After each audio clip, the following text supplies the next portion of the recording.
ಸರ್ವರಿಗೂ ನಮಸ್ಕಾರ. ಯಾಕೆ ದಮ್ಮೆ ಇಲ್ಲ? ಜೋರಾಗಿ ಹೇಳಿ ನಮಸ್ಕಾರ ಅಂತ. ನಮಸ್ಕಾರ. Very good, very good.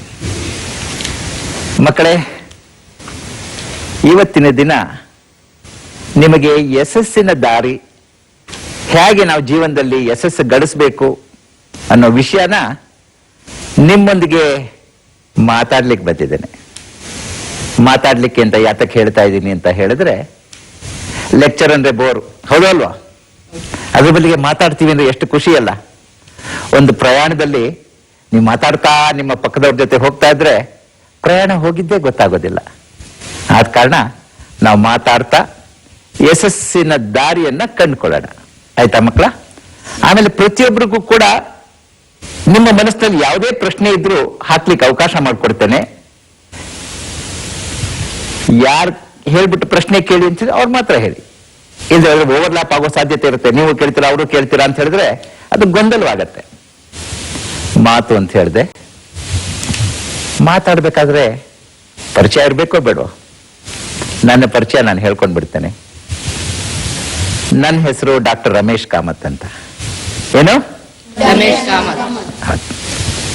ಇವರು ನಮ್ಮನ್ನ ಅಸಿಸ್ಟೆಂಟ್ ನಾಗರಾಜ್ ಪಾವಟೆ. ನಾನು ಎಲ್ಲಿ ಹೋದ್ರು ಕೂಡ ನನ್ನೊಂದಿಗೆ ಇರ್ತಾರ ಅವರು. ಅವ್ರ ಹೆಸರು ನಾಗರಾಜ್ ಪಾವಟೆ. ಏನ್ ಅವ್ರ ಹೆಸರು? ನಾಗರಾಜ್ ಪಾವಟೆ. Very good. ನನ್ನ ಬಗ್ಗೆ ಹೇಳೋದಾದ್ರೆ, ನಾನು ಬೇಸಿಕಲಿ ಎಲೆಕ್ಟ್ರಿಕಲ್ ಇಂಜಿನಿಯರ್. ಅದಾದ ನಂತರ ನಾನು ಪುಣೆನಲ್ಲಿ FTII ಅಲ್ಲಿ ಸೌಂಡ್ ಟೆಕ್ನಾಲಜಿ ಮಾಡಿದೆ. Sound recording and sound engineering ಅಂತ ಹೇಳ್ತಾರೆ. ಅದಾದ ನಂತರ LRDE ನಲ್ಲಿ ಕಂಪ್ಯೂಟರ್ ಇಂಜಿನಿಯರಿಂಗ್ ಮಾಡಿದೆ. ಒಂದು ಇಂಜಿನಿಯರಿಂಗ್ ಮಾಡೋದೇ ಕಷ್ಟ. ಅದರಲ್ಲಿ ನಾನು 3 ಇಂಜಿನಿಯರಿಂಗ್ ಮಾಡಿದ್ದೀನಿ ಅಂದ್ರೆ ನಿಮ್ಗೆಲ್ಲ ಖುಷಿ ಆಗುತ್ತೋ ಇಲ್ವೋ? ನಿಮ್ಗೆ ಖುಷಿ ಆಗುತ್ತೋ ಬಿಡತ್ತೋ ಬೇರೆ ಪ್ರಶ್ನೆ, ನನಗಂತೂ ಖುಷಿ ಆಗಿದೆ. ಅದ್ರ ಜೊತೆಗೆ UK ನಲ್ಲಿ ಬಕ್ಸ್ಟನ್ ಯೂನಿವರ್ಸಿಟಿನಲ್ಲಿ ನಾನು ಡಾಕ್ಟರೇಟ್ ಕೂಡ ಮಾಡಿದ್ದೇನೆ ಪ್ಯಾರಾಸೈಕಾಲಜಿನಲ್ಲಿ. ಅದೆಲ್ಲ ಮಾಡಿದ ನಂತರ ನಾನು ಶುರು ಮಾಡಿದ್ದೇನು ಗೊತ್ತಾ? ಮೈಸೂರಿನಲ್ಲಿ ಫೈರ್ ಎಕ್ಸ್ಟಿಂಗ್ವಿಷರ್ ಮಾಡುವಂತ ಫ್ಯಾಕ್ಟ್ರಿ. ಒಂದಕ್ಕೊಂದಕ್ಕೆ ಸಂಬಂಧ ಇಲ್ಲ, ನೆನಪಿರ್ಲಿ. ನಿಮ್ಮ ಯಶಸ್ಸಿನ ದಾರಿಯ ಮೊದಲ ಸೂತ್ರ ಹೇಳ್ತಾ ಇದ್ದೀನಿ. ನೀವು ಏನು ಜೀವನದಲ್ಲಿ ಮಾಡ್ತೀರಾ, ಓದ್ತೀರಾ, ಅದೇ ಫೀಲ್ಡ್ ಅಲ್ಲಿ ಇರಬೇಕು ಅನ್ನೋದೇನು ಇಲ್ಲ. ನಿಮ್ಗೆ ಏನ್ ಖುಷಿ ಆಗುತ್ತೋ ಅದನ್ನ ಮಾಡಬೇಕು. ಯಾವುದೇ ಕಾರಣಕ್ಕೂ ಹೆದರಬೇಕಾಗಿಲ್ಲ. ನಮ್ಮನ್ನ ಮೇಲಕ್ಕೆ, ನಮಗೆ ಯಶಸ್ಸು ತರ್ತಾ ಇರೋದು ಯಾವ ವಿಷಯ ಅನ್ನೋದರ ಅನ್ವೇಷಣೆಯಲ್ಲಿ ತೊಡಗಿಸ್ಕೊಂಡು ನನ್ನ ಗ್ರಾಫ್ ಮೇಲಕ್ಕೆ ಹೋಗ್ತಾ ಇದೆ ಹೊರತು ಕೇಳಕ್ಕಾಗಿಲ್ಲ. ಆ ನಿಮಿತ್ತ ಮಕ್ಕಳು ಯಾವುದಕ್ಕೂ ಹೆದರಬೇಕಾಗಿಲ್ಲ. ಇಂದಿನ ಮಕ್ಕಳೇ ಮುಂದಿನ ಪ್ರಜೆಗಳು. ನೀವೇ ಮುಂದೆ ಆಗ್ತಾ ಇರೋ ನಾಯಕರು. ಆ ನಿಮಿತ್ತ ನಿಮ್ಮಲ್ಲಿ ಸಾಮರ್ಥ್ಯ ಇರಬೇಕು, ಗೊತ್ತಾಯ್ತಾ? ನಿಮ್ಮ ಯಶಸ್ಸು ಯಾವ ಬೇಸಿಸ್ ಮೇಲಿದೆ ಅಂತ ಹೇಳಿದ್ರೆ, ಮೊಟ್ಟ ಮೊದಲಿಗೆ ಇರಬೇಕಾದ್ದು ನಿಮ್ಮಲ್ಲಿ ಮೌಲ್ಯತೆ. ಮೌಲ್ಯತೆ ಇಲ್ಲ ಅಂತ ಹೇಳಿದ್ರೆ ಏನೂ ಇಲ್ಲ. ಮೌಲ್ಯವನ್ನ ಬೆಳೆಸ್ಕೊಳ್ಬೇಕು ನೀವು. ಒಬ್ಬೊಬ್ರು ವ್ಯಕ್ತಿಗೆ ಒಬ್ಬೊಬ್ರು ಪ್ರೇರಿತರಾಗ್ತಾರಂತೆ ಜೀವನದಲ್ಲಿ. ನನಗೆ ಪ್ರೇರಿತರಾಗಿದ್ದಂತ ವ್ಯಕ್ತಿ ಯಾರು ಗೊತ್ತಾ? ನಿಮ್ಗೆಲ್ಲ ಗೊತ್ತಿರಲಾರ್ದು, ಡಾಕ್ಟರ್ ಶಿವರಾಮ್ ಕಾರಂತ್ ಅಂತ.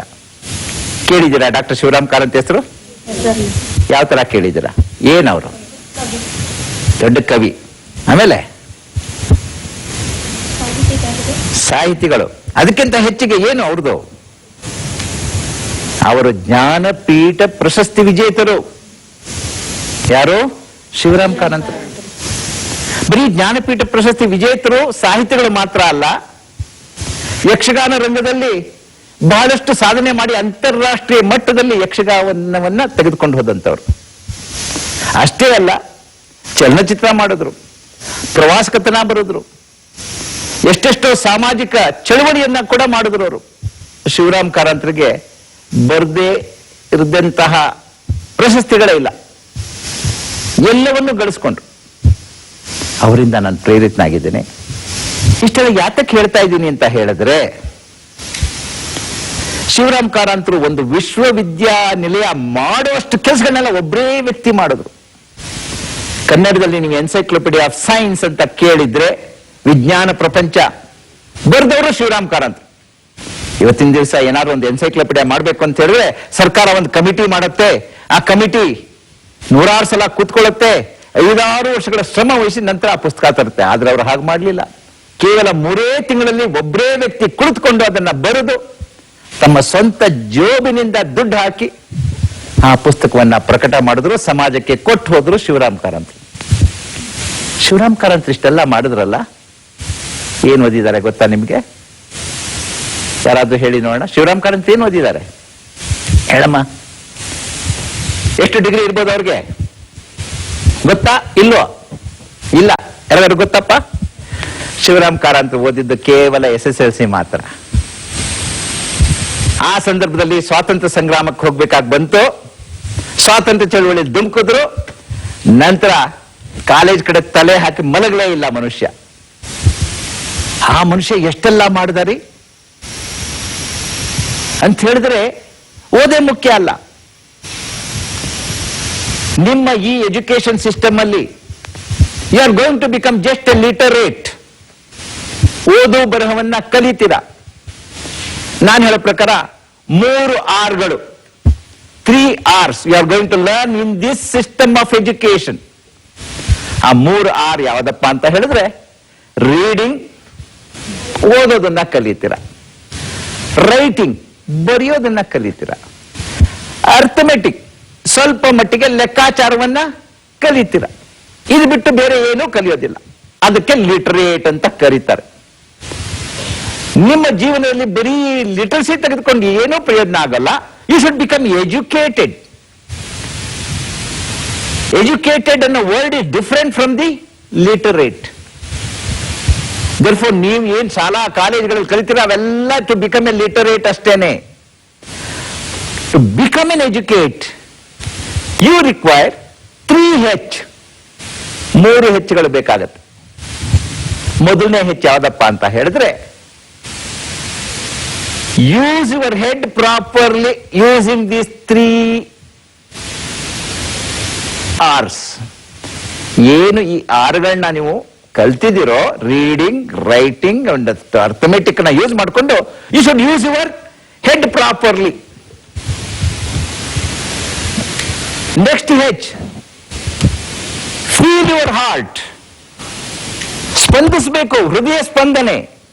ಸಮಾಜದ ಕಳಕಳಿ ಇರಬೇಕು, ಬಡವರ ಬಗ್ಗೆ ಕಾಳಜಿ ಇರಬೇಕು, ಅವರಿಗೆ ನಾನು ಸಹಾಯ ಮಾಡ್ತೀನಿ ಅನ್ನೋ ಒಂದು ಮನಸ್ಸು ನಿಮ್ಗೆ ಈ ಹೃದಯದಲ್ಲಿ ಉಂಟಾಗಬೇಕು. That is the second H. 3ನೇ H ಯಾವ್ದಪ್ಪ ಅಂದ್ರೆ, ಯೂಸ್ ಯುವರ್ ಹ್ಯಾಂಡ್. ಬರೀ ಬೋಧನೆ ಮಾಡಿದ್ರೆ ಪ್ರಯೋಜನ ಅಲ್ಲ. You should use your hand. That's what Shivaram Karanth did. He used his head. ಗ್ರಂಥಗಳನ್ನ ಬರೆದ್ರು. He had a feeling of the heart towards the society. Then he used his hand to work. ಬೇರೆಯವ್ರಿಗೆ ಕೆಲಸ ಮಾಡಿ ಅಂತ ಹೇಳಿಲ್ಲ, ಸ್ವತಃ ಅವರು ಮಾಡಿದ್ರು. ಶಿವರಾಮ್ ಕಾರಂತದ್ದು ಯಾವುದೇ ಪುಸ್ತಕ ಓದದೆ ಹೋದ್ರು ಕೂಡ ನೀವು ಒಂದು ಪುಸ್ತಕ ಓದಿ, ಅದು ನಿಮ್ಮನ್ನ ಯಶಸ್ಸನ್ನ ಎಲ್ಲಿಗೆ ಬೇಕಾದ್ರೂ ತಗೊಂಡು ಹೋಗುತ್ತೆ. ಅದು ಯಾವ್ದಪ್ಪ ಅಂತ ಹೇಳಿದ್ರೆ, ಅಳಿದ ಮೇಲೆ ಅನ್ನೋ ಪುಸ್ತಕ. ತುಂಬಾ ಜನ ಶಿವರಾಮ್ ಕಾರಂತರು ಅಂತ ಹೇಳಿದ್ಕೊಂಡ್ರೆ ಚೋಮನ ದುಡಿ, ಬೆಟ್ಟದ ಜೀವ, ಸರಸಮ್ಮನ ಸಮಾಧಿ, ಮೂಕಜ್ಜಿ ಕನಸುಗಳು, ಈ ತರಹ ಪುಸ್ತಕದ ಸಾಲ ಹೇಳ್ತಾರೆ ಹೊರತು ಅಳಿದ ಮೇಲೆ ತುಂಬಾ ಜನ ಹೇಳೋದಿಲ್ಲ. ಅಳಿದ ಮೇಲೆ ಬಗ್ಗೆ ಯಾತಕ್ಕೆ ಹೇಳ್ತಾ ಇದ್ದೀನಿ ಅಂತ ಹೇಳಿದ್ರೆ, ಅದರಲ್ಲಿ ಅವ್ರು ಹೇಳ್ತಾರೆ, ಸತ್ತ ನಂತರ ಏನು ಉಳಿಯುತ್ತೆ, ಇವಾಗ ಉಳಿಯೋದಲ್ಲ, ನೀವು ಸತ್ತ ನಂತರ ಉಳಿಯೋದೇನು. ಅವ್ರು ಹೇಳ್ತಾರೆ, ನಾನಿದ್ದಾಗ ಒಂದಷ್ಟು ಒಳ್ಳೆ ಕೆಲಸ ಮಾಡಿ ಸಮಾಜದಿಂದ ಎಷ್ಟೆಷ್ಟೋ ಪಡಿತೀನಿ, ಪ್ರೀತಿ, ವಿಶ್ವಾಸ, ಹಣ ಇವೆಲ್ಲ ಗಳಿಸ್ತೀನಿ. ನಾನು ಇಲ್ಲಿಂದ ಬಿಟ್ಟು ಹೋಗ್ಬೇಕಾದ್ರೆ ಸಮಾಜದಿಂದ ಎಷ್ಟು ಪಡೆದಿದ್ದೀನೋ ಅದಕ್ಕಿಂತ 10%, 20% ಸಮಾಜಕ್ಕೆ ಕೊಟ್ಟು ಹೋಗ್ಬೇಕು ಅಂತ ಹೇಳ್ತಾರೆ ಶಿವರಾಮ್ ಕಾರಂತ್. ಬರೀ ಪಡೆಯೋದಲ್ಲ, ಸಮಾಜಕ್ಕೆ ನಾವು ಕೊಟ್ಟು ಹೋಗಬೇಕು. ಮತ್ತೆ ಹೇಳ್ತಾರೆ ಅವರು, ನನಗೆ ಪುನರ್ಜನ್ಮದಲ್ಲಿ ನಂಬಿಕೆ ಇಲ್ಲ, ಆದರೆ ನನಗೆ ನನ್ನದೇ ಆದಂತಹ ಪುನರ್ಜನ್ಮದ ಕಲ್ಪನೆ ಇದೆ. ಅದರ ಪ್ರಕಾರ ನಾನು ಇದ್ದಾಗ ಒಂದಷ್ಟು ಒಳ್ಳೆ ಕೆಲಸ ಮಾಡಿ ನಾನು ಸತ್ತ 10 ವರ್ಷಗಳ ನಂತರ ಜನ ನನ್ನನ್ನ ನೆನಪು ಮಾಡಿಕೊಂಡ್ರೆ ಅದೇ ಪುನರ್ಜನ್ಮ ಅಂತ ಹೇಳ್ತಾರೆ ಶ್ರೀರಾಮ್ ಕಾರಂತರು. ಎಂತಹ ದೊಡ್ಡ ಮಾತ್ರಿ. ನೀವು ಸತ್ತ 10 ವರ್ಷಗಳ ನಂತರ ಜನ ನಿಮ್ಮನ್ನ ನೆನಪು ಮಾಡ್ಕೋಬೇಕು. ಅಂತಹ ಭಾಗ್ಯ ಎಷ್ಟು ಮಂದಿಗಿದೆ ರೀ? ಸರ್ ಸಿ ವಿ ರಾಮನ್ ಅವ್ರಿಗಿದೆ, ವಿಶ್ವೇಶ್ವರಯ್ಯನವ್ರಿಗಿದೆ. ವಿಶ್ವೇಶ್ವರಯ್ಯನವ್ರ ಸತ್ತು ಎಷ್ಟು ಕಾಲ ಆಯ್ತಲ್ಲ, ಇವತ್ತಿಗೂ ನೆನಪು ಮಾಡ್ಕೊಳ್ಳೋದಿಲ್ವಾ? ಯಾತಕ್ಕೆ? He used his head. He had a feeling of heart towards the society. He used his hand to work. Because of that he has become a great. ಹಾಗೇನೆ ರಾಮಕೃಷ್ಣ ಪರಮಹಂಸರಿಗಿದೆ, ಶಿವರಾಮ್ ಕಾರಂತರಿಗಿದೆ, ಮಹಾತ್ಮ ಗಾಂಧಿಯವ್ರಿಗಿದೆ, ರಮಣ ಮಹರ್ಷಿಗಳಿಗಿದೆ. ಆ ತರಹ ಜೀವನ ನೀವು ನಡೆಸಬೇಕು. ಆ ನಿಮಿತ್ತ ಅವರಲ್ಲೆಲ್ಲ ಇದ್ದದ್ದೇನಪ್ಪಾ ಅಂತ ಹೇಳಿದ್ರೆ ವ್ಯಾಲ್ಯೂ. ಅವರ ಜೀವನದಲ್ಲಿ ಇದ್ದದ್ದೇನಪ್ಪಾ ಅಂತ ಹೇಳಿದ್ರೆ ವ್ಯಾಲ್ಯೂ. ಆ ವ್ಯಾಲ್ಯೂ ಅನ್ನೋದು ಬಹಳ ಬಹಳ ಮುಖ್ಯ. ಮಕ್ಕಳೇ, ನಿಮಗೆ ಕತೆ ಅಂದ್ರೆ ಬಹಳ ಇಷ್ಟ ಅಲ್ವಾ? ಒಂದು ಕತೆ ಹೇಳ್ಬಿಡ್ತೇನೆ ನಿಮಗೆ. ನಿಮ್ಗೆಲ್ಲ ಕತೆ ಅಂದ್ರೆ ಬಹಳ ಇಷ್ಟ ಅಲ್ವಾ? ಒಂದು ಕತೆ ಹೇಳ್ತೇನೆ, ನೆನ್ಪಿಟ್ಕೊಳ್ಳಿ. ಈ ಒಂದು ಕತೆ ನಿಮ್ಮ ಜೀವನದ ಯಶಸ್ಸಿನ ಮೆಟ್ಲು ಇರೋದಕ್ಕೆ ಬಹಳ ಬಹಳ ಸಹಾಯ ಮಾಡುತ್ತೆ.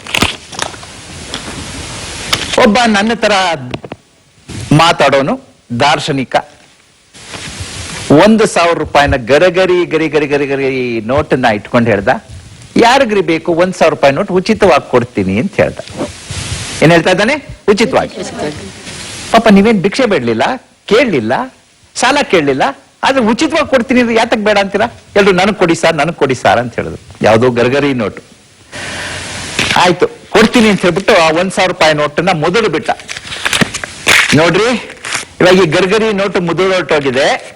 ಯಾರಿಗ್ರಿ ಬೇಕು ಈ 1,000 ರೂಪಾಯಿ ನೋಟು? ಎಲ್ರು ಮುದುಡೋದೇನ್ರಿ, ಅದೇನ್ 1,000 ರೂಪಾಯಿ ನೋಟ್ ಅಲ್ವಾ, ಕೊಡಿ ಸಾರ್ ಅಂತ ಕೇಳಿದ್ರು.